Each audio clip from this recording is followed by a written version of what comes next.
Hello' guys, welcome back to my YouTube channel Hrithik's vlogs. সকলো মানে গোটেই অসমখন বানৰ কবালত অলপ বহুত পানী হৈছে। তাৰমানে আমাৰ ফালেও আপোনালোকৰ ফালেও নিশ্চয় পানী হৈছে। সেই মানে চেগতে আজি আমাৰ চটলত মানে জাল পাৰিম। এতিয়া বৰ্তমান জাল আনিব গৈ আছোঁ, ৰাতুল আৰু মই।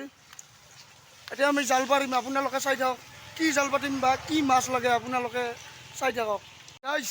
বৰ্তমান আমি ৰেডি, জাল চাল লৈ 1 বস্তা জাল লৈছোঁ। এতিয়া মাছ লাগে না সাপে লাগে, আপোনালোকে চাই থাকক ভিডিঅ'টো। আমাৰ বস্তাৰ ভিতৰত জাল লৈছোঁ, এই চাই লওক। এই জাল আকৌ এইখন সাপ নহয় আৰু। ৰাতুল আৰু মই বুলি গৈ আছোঁ জাল পাৰিব।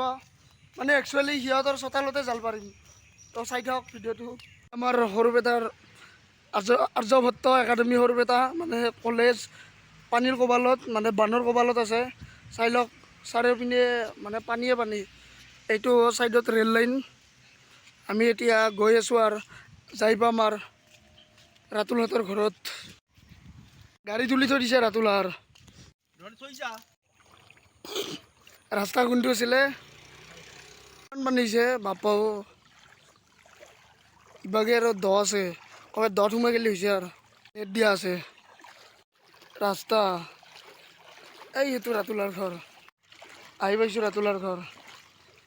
গাড়ী দিনে আৰু দুখনমান তুলি থৈ দিছে। পাতি মিঠে জাল পানী ৰাতুলৰ ঘৰ আহি পালোঁ। এতিয়া জাল লৈ ল'ম। আমাৰ জাল লৈ ল'লোঁ আৰু বস্তাত আছে একমান জাল। এই আমাৰ চোতালত জাল পাতি মিঠা। গাইজ উই আৰ ৰেডি, জাল পাতো উঠে। এই জালখন তিনিটাই ধৰিও ইমান লম্বা, তিনিটাই ধৰিও মানে পাত্তা পোৱা নাই। তো এতিয়া পাৰোঁ নেকি লৈ জালখন তো পাতি দিলোঁ আৰু এতেয়ে দে আৰু মাছক চিন্তি জালখন এতিয়া কাটি যাম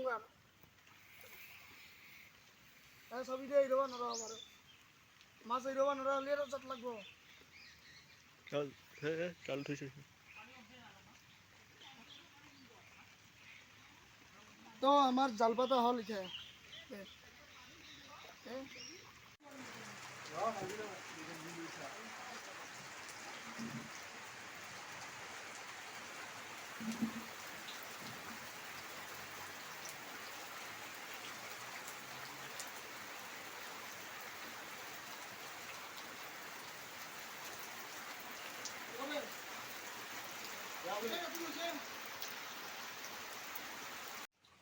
জাল পাতি জিকা পুৰা হৈ আহিলোঁ আৰু মাছ লাগক বা নালাগক পাতি থৈ দিছোঁ আৰু কালি পুৱাহে গম পাব।